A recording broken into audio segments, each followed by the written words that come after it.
കാത്തിരുന്ന് 10 ദിവസം പിന്നിട്ടപ്പോഴാണ് ഇന്ന് AICCയുടെ പ്രഖ്യാപനം ഉണ്ടാകുന്നത്. പരമ്പരാഗത രീതികൾ മറികടന്നുകൊണ്ട് ജനവികാരം കൂടി പരിഗണിച്ചുകൊണ്ടാണ് മുഖ്യമന്ത്രി സ്ഥാനത്തേക്ക് VD സതീശനെ AICC നിർദ്ദേശിച്ചത്. എന്തായാലും അങ്ങനെ എല്ലാ അനിശ്ചിതത്വങ്ങളും നീങ്ങിയിരിക്കുന്നു. കോൺഗ്രസ് ക്യാമ്പ് വലിയ ആവേശത്തിലാണ്. സംസ്ഥാനത്തെമ്പാടും ഇപ്പോൾ കോൺഗ്രസ് പ്രവർത്തകർ വലിയ രീതിയിലുള്ള ആഹ്ലാദ പ്രകടനങ്ങൾ നടത്തിക്കൊണ്ടിരിക്കുന്ന സമയം കൂടിയാണ്.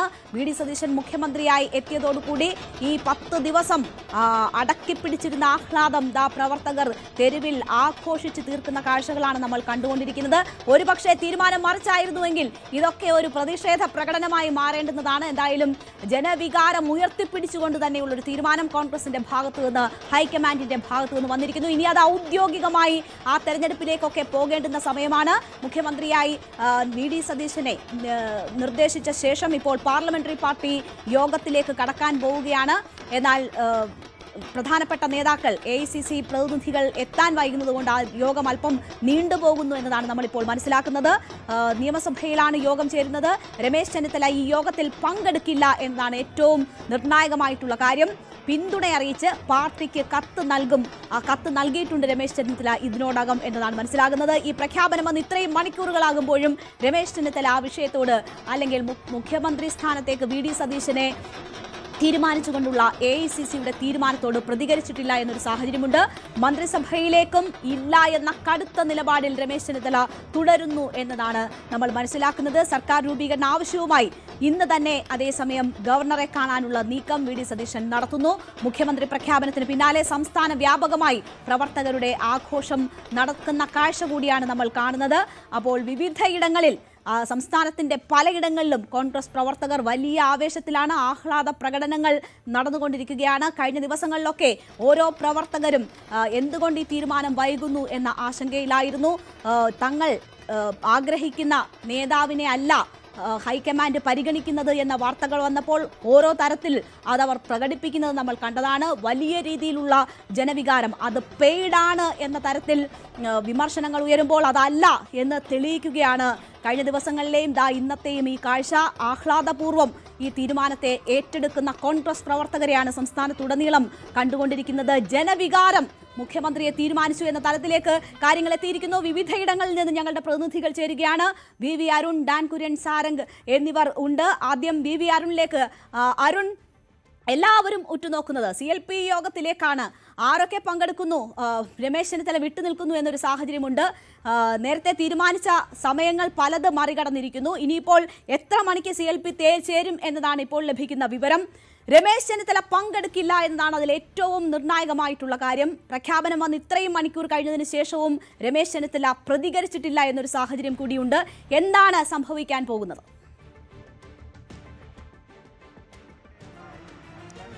പിന്നീട് 4 മണിക്ക് CLP യോഗം ചേരും, നിയമസഭാ കക്ഷി യോഗം ചേരുമെന്നാണ് നേരത്തെ അറിയിച്ചിരുന്നത്. ആ രീതിയിലാണ് KPCയിൽ നിന്നും മുഖ്യമന്ത്രി ഓഫീസിൽ നിന്നുമൊക്കെ അറിയിപ്പ് വന്നത്. പക്ഷേ ആ യോഗം വൈകും.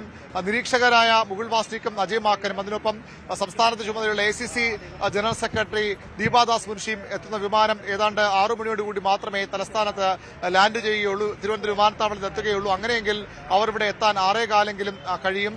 6:30 ശേഷം മാത്രമേ അതുകൊണ്ട് തന്നെ നിയമസഭാ കക്ഷി യോഗം ചേരൂ. 63 MLA-മാരാണ് കോൺഗ്രസ് ചിഹ്നത്തിൽ, കോൺഗ്രസ് ടിക്കറ്റിൽ വിജയിച്ച് വന്നത്. അവർ 63 പേരാണ് ഇവിടെ പങ്കെടുക്കേണ്ടത്. അതിൽ രമേശ് ചെന്നിത്തല, മുതിർന്ന നേതാവ്, അദ്ദേഹം മുഖ്യമന്ത്രി സ്ഥാനം പ്രതീക്ഷിച്ചിരുന്നയാളാണ്. കടുത്ത അതൃപ്തിയിലാണ് ഇപ്പോൾ അദ്ദേഹം ഉള്ളത്. VD സതീശനെ മുഖ്യമന്ത്രിയാക്കാനുള്ള ഹൈക്കമാൻഡ് തീരുമാനത്തിൽ കടുത്ത അതൃപ്തിയുള്ള നേതാവാണ്.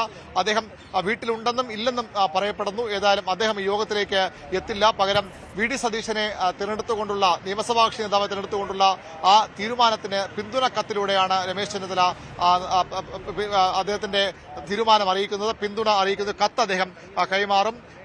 ഏതെങ്കിലും പ്രധാനപ്പെട്ട നേതാവ്, KPC അധ്യക്ഷനോ അതുപോലെ ഏതെങ്കിലും പ്രധാനപ്പെട്ട MLA VD സതീശനെ നിയമസഭാ കക്ഷി നേതാവായി പിന്തുണ നിർദ്ദേശിക്കും. അതിനു മുമ്പ് തന്നെ ഹൈക്കമാൻഡ് പ്രതിനിധികൾ, ജനറൽ സെക്രട്ടറി ദീപാദാസ് മുൻഷി ഇത്തരത്തിൽ ഹൈക്കമാൻഡ് തീരുമാനിച്ചിരിക്കുന്നത്, കോൺഗ്രസ് പ്രസിഡന്റ് തീരുമാനിച്ചിരിക്കുന്നത് വി.ഡി. സതീശനെ കേരളത്തിലെ കോൺഗ്രസ് നിയമസഭാ കക്ഷിയുടെ നേതാവായി തിരഞ്ഞെടുക്കാനുള്ള ആണെന്ന തീരുമാനം ഔദ്യോഗികമായി ഇവിടെ അറിയിക്കും. അതിന് പിന്നാലെ KPCC അധ്യക്ഷൻ വി.ഡി. സതീശനെ നിയമസഭാ കക്ഷി നേതാവായി നിർദ്ദേശിച്ചിരിക്കുന്നു എന്ന കാര്യം അദ്ദേഹത്തെ പിന്തുണയ്ക്കാനുള്ള തീരുമാനം നിർദ്ദേശിക്കും. അതിനെ ഒരാൾ പിന്തുണയ്ക്കുകയും ചെയ്യും. മുതിർന്ന നേതാക്കൾ തന്നെ പിന്തുണയ്ക്കുകയും ചെയ്യും. അതോടുകൂടി ആ തീരുമാനം നടപ്പാക്കപ്പെടും. ഔപചാരികമായ നടപടിക്രമങ്ങൾ മാത്രമാണ്. വി.ഡി. സതീശൻ കോൺഗ്രസ് നിയമസഭാ കക്ഷിയുടെ നേതാവായി അങ്ങനെ ഔദ്യോഗികമായി തിരഞ്ഞെടുക്കപ്പെടും. പിന്നീടുള്ളത് ലോക് ഭവനിലേക്കുള്ള യാത്രയാണ്. ലോക് ഭവനിൽ നിയുക്ത മുഖ്യമന്ത്രിയുടെ നേതൃത്വത്തിൽ MLA-മാർ നേതാക്കൾ, കോൺഗ്രസ് UDF നേതാക്കൾ, KPCC അധ്യക്ഷനും വി.ഡി. സതീശനും UDF-ന്റെ മറ്റ് ഘടകകക്ഷി നേതാക്കൾ, തിരുവനന്തപുരത്ത് എത്തിയിട്ടുള്ള നേതാക്കളും ലോക് ഭവനിലെത്തി ഗവർണർ രാജേന്ദ്ര വിശ്വനാഥ് അർലേക്കറെ കാണും. 7:30 മണിയോടുകൂടിയാണ് ആ കൂടിക്കാഴ്ച. നേരത്തെ 7 മണിക്ക് നിശ്ചയിച്ച കൂടിക്കാഴ്ച ഇപ്പോൾ അതും അരമണിക്കൂർ വൈകിയിരിക്കുകയാണ്. 7:30 അവർ അവിടെ എത്തി ഈ പിന്തുണ കത്ത് 102 MLA-മാരുടെ പിന്തുണ കത്ത് കൈമാറും. വിവിധ പാർട്ടികളുടെ പിന്തുണ കത്ത് കൈമാറും. സത്യപ്രതിജ്ഞയ്ക്കുള്ള സമയം അവിടെ ഏറെക്കുറെ തീരുമാനിക്കും. ഇപ്പോൾ ലഭിക്കുന്ന വിവരമനുസരിച്ച് തിങ്കളാഴ്ച വൈകുന്നേരമാണ് സത്യപ്രതിജ്ഞ നടക്കാനുള്ള സാധ്യത. അത് തിരുവനന്തപുരം സെൻട്രൽ സ്റ്റേഡിയത്തിലാകും ഈ സത്യപ്രതിജ്ഞ. വളരെ വലിയ ആഘോഷമായി സത്യപ്രതിജ്ഞാ ചടങ്ങുകൾ നടത്താനാണ് UDF നേതൃത്വം ആലോചിക്കുന്നത്. 10 വർഷത്തിന് ശേഷം അധികാരത്തിലേക്കുള്ള തിരിച്ചുവരവാണ്. അധികാര സ്ഥാനങ്ങളിൽ നിന്ന് മാറ്റി നിർത്തപ്പെട്ട മുന്നണിയാണ് UDF. പാർട്ടികളാണ് കോൺഗ്രസും മുസ്ലിം ലീഗും ഒക്കെ. അതുകൊണ്ട് തന്നെ വലിയ ആഘോഷപൂർവ്വം ഈ വി.ഡി. സതീശൻ സർക്കാരിന്റെ സത്യപ്രതിജ്ഞ അവർ ആഘോഷിക്കാൻ തയ്യാറെടുക്കുകയാണ്. മലബാറിൽ നിന്ന് മാത്രം ആയിരക്കണക്കിന് പ്രവർത്തകർ ഇവിടേക്ക് എത്തും. മലപ്പുറത്ത് മാത്രം ആയിരക്കണക്കിന് പ്രവർത്തകർ എത്തും. സംസ്ഥാന വിവിധ ഭാഗങ്ങളിൽ നിന്ന് പ്രവർത്തകർ ഈ സത്യപ്രതിജ്ഞയിൽ പങ്കെടുക്കാനെത്തും. കോൺഗ്രസിന്റെ ദേശീയ നേതാക്കളും കോൺഗ്രസ് ഭരിക്കുന്ന സംസ്ഥാനങ്ങളിലെ മുഖ്യമന്ത്രിമാരും ഒക്കെ ചടങ്ങിനെത്തും. തമിഴ്നാട് മുഖ്യമന്ത്രി ജോസഫ് വിജയെ ഈ ചടങ്ങിലേക്ക് കോൺഗ്രസ് നേതൃത്വം ക്ഷണിക്കുന്നുണ്ട്. അങ്ങനെ രാജ്യത്തിന്റെ പ്രധാനപ്പെട്ട നേതാക്കളൊക്കെ എത്തുന്ന വലിയ ആഘോഷമായി സത്യപ്രതിജ്ഞാ ചടങ്ങ് മാറാനുള്ള സാഹചര്യമാണ്. അരുൺ, ആ ദൃശ്യങ്ങളിൽ നമുക്ക് കാണാം ഓരോ MLA-മാരായി എത്തിക്കൊണ്ടിരിക്കുന്നത് നമുക്ക് കാണാം. ഈ 63-ൽ രമേശ് ചെന്നിത്തല മാറി നിൽക്കുന്നു എന്നതൊഴിച്ചാൽ 62 പേരും ഉണ്ടാകുമോ? രമേശ് ചെന്നിത്തലയെ പിന്തുണയ്ക്കുന്ന MLA-മാർ രമേശ് ചെന്നിത്തലയുടെ വസതിയിലേക്ക് എത്തുന്നതും കൂടിക്കാഴ്ച നടത്തുന്നതും ഒക്കെ നമ്മൾ കണ്ടുകൊണ്ടിരിക്കുകയാണ്. ഒരുപക്ഷെ പിന്തുണ അർപ്പിച്ചുകൊണ്ട് അവരെങ്ങാനും മാറി നിൽക്കാനുള്ള സാധ്യതയുണ്ടോ? അത് സംബന്ധിച്ച് എന്തെങ്കിലും വിവരങ്ങൾ ലഭിക്കുന്നുണ്ടോ? 62 പേരും പങ്കെടുക്കേണ്ടതാണ്. അതിലാരും രമേശ് ചെന്നിത്തലയിലേക്ക് മറ്റാരും മാറി നിൽക്കാൻ സാധ്യതയില്ല. യോഗം നീണ്ടുപോവുകയാണെങ്കിൽ അല്ലെങ്കിൽ സമയം നീണ്ടുപോവുകയാണെങ്കിൽ താൻ പങ്കെടുക്കില്ലെന്ന് രാവിലെ തന്നെ K. മുരളീധരൻ വ്യക്തമാക്കിയിരുന്നു. അദ്ദേഹത്തിന് ഇന്ന് രാത്രി ഗുരുവായൂരിലേക്ക് പോകേണ്ടതാണ്. പക്ഷേ ഇപ്പോൾ അദ്ദേഹം പങ്കെടുക്കുമെന്ന് തന്നെ നമുക്ക് സൂചനകൾ ലഭിക്കുന്നത്. മറ്റാരും വിട്ടുനിൽക്കുന്ന സൂചനകളില്ല. വി.ഡി. സതീശൻ മുഖ്യമന്ത്രിയാകുന്നതിനോട് വിയോജിപ്പുള്ള MLA-മാർ മറ്റ് 2 പക്ഷങ്ങളിലുമുണ്ട്. പക്ഷേ അവരും ഈ നിയമസഭാ യോഗത്തിൽ പങ്കെടുക്കാൻ തന്നെയാണ് സാധ്യത. അങ്ങനെ 62 പേർ ഇന്നത്തെ യോഗത്തിൽ പങ്കെടുക്കും. 62 പേരും പങ്കെടുക്കും. രമേശ് ചെന്നിത്തല ഒഴികെ എല്ലാവരും പങ്കെടുക്കും. രമേശ് ചെന്നിത്തലയുടെ പിന്തുണക്കത്തായിരിക്കും ഉണ്ടാവുക. ഇതാണ് സാഹചര്യം. നമുക്ക് ദൃശ്യങ്ങൾ കാണാം. ഓരോ MLA-മാരായ വാഹനങ്ങൾ കടന്നു പോയിക്കൊണ്ടിരിക്കുകയാണ്. അല്പസമയത്തിനകം തന്നെ CLP യോഗം ചേരും എന്ന വിവരമാണ് വി അരുൺ പങ്കുവെക്കുന്നത്. കൂടുതൽ വാർത്തകൾക്ക് News 18 Keralam YouTube channel subscribe ചെയ്യുക.